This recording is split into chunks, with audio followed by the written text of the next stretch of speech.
Bismillahirrahmanirrahim. Assalamualaikum warahmatullahi wabarakatuh. Perkenalkan, saya Zantari Septiana. Di sini saya akan sharing terkait materi akuntansi biaya.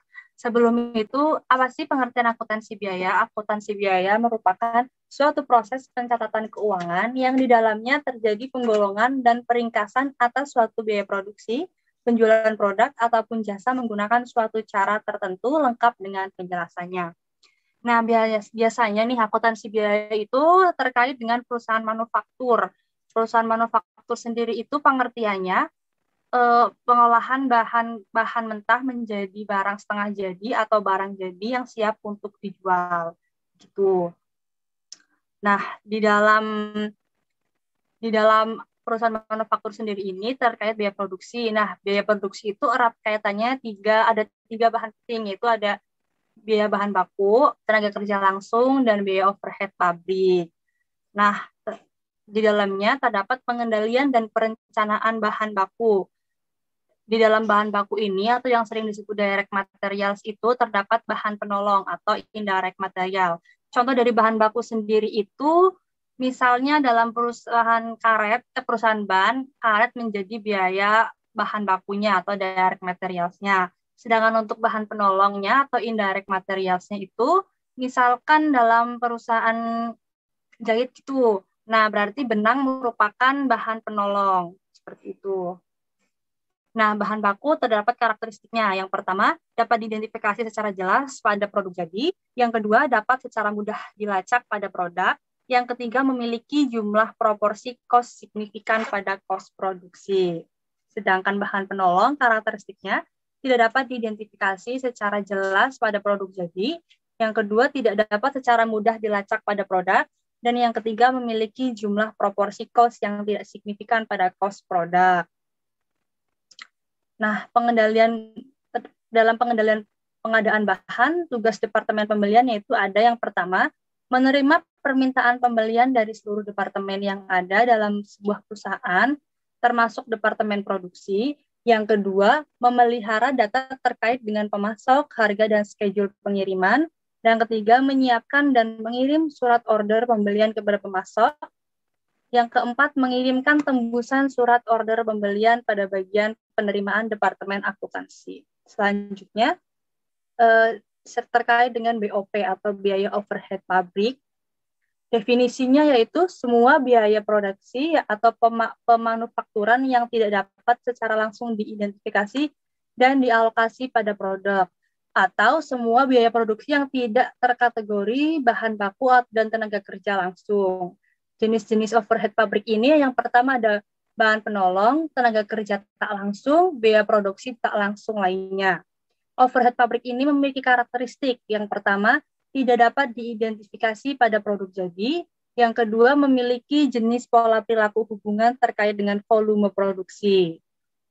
Nah, pola dari overhead pabrik ini yang pertama ada pola tetap, yaitu besarnya tidak terkait dengan volume produksi. Contohnya itu depresiasi peralatan, sewa gedung pabrik, gaji manajer, dan asuransi.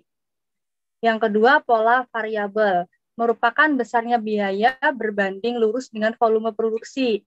Contohnya ada biaya bahan penolong, depresiasi peralatan, dan bangunan dengan metode jumlah output. Di dalamnya terdapat sistem biaya, yaitu sistem biaya aktual dan normal. Sistem biaya aktual ini merupakan biaya produksi hanya dicatat ketika biaya tersebut terjadi.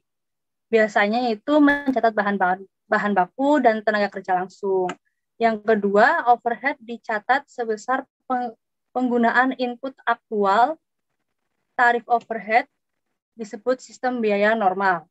Yang ketiga, penggunaan tarif overhead memungkinkan dilakukan alokasi overhead secara konsisten dan logis pada unit-unit produk yang diproduksi maupun pada pekerjaan-pekerjaan pesanan. Nah, tadi terdapat pola overhead pabrik. Selanjutnya ada pola campuran. Pola campuran ini memiliki dua sifat. Yang pertama itu berubah pada saat tingkat produksi tertentu dilewati. Contohnya itu overhead pabrik akan tetap, tapi jika jumlah unit diproduksi melebihi 10.000 unit, maka overhead akan naik variabel bertahap. Contohnya biaya listrik, biaya inspeksi, dan pengawasan pabrik. Selanjutnya ada berubah atau bervariasi mengikuti volume produksi tetapi tidak dalam proporsi yang sama. Contohnya biaya utilitas, pemeliharaan peralatan pabrik.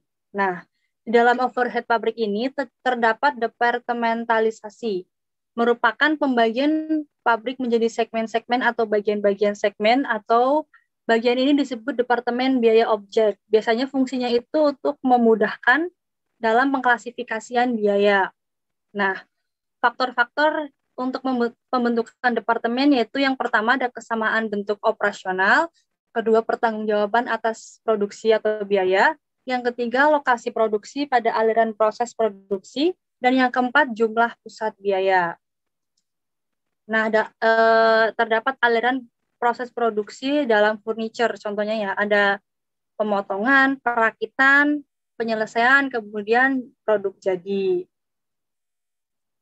Departemen produksi itu biasanya terdiri dari departemen produksi dan pendukung. Yang pertama, departemen produksi merupakan yang bertanggung jawab secara langsung untuk memproduksi produk dengan mengubah bahan baku menjadi produk jadi. Yang kedua, departemen pendukung merupakan departemen yang memberi dukungan atau layanan kepada departemen produksi dan produksi lainnya. Seperti contoh dalam perusahaan sarung tangan, departemen produksi itu biasanya departemen pemotongan, penjahitan, dan penyelesaian. Sedangkan untuk departemen pendukungnya, departemen perawatan dan listrik personalia. Nah, biaya overhead pabrik departemental terdiri dari biaya langsung departemen yang dapat dilacak pada departemen tersebut. Yang kedua, biaya tak langsung departemen. Biaya langsung departemen itu biasanya terdiri dari pengawasan, tenaga kerja tak langsung, tunjangan kerja, bahan penolong, dan bahan habis pakai. Baik, segitu aja yang dapat aku sampaikan. Mudah-mudahan dapat bermanfaat bagi kalian semua. Wassalamualaikum warahmatullahi wabarakatuh.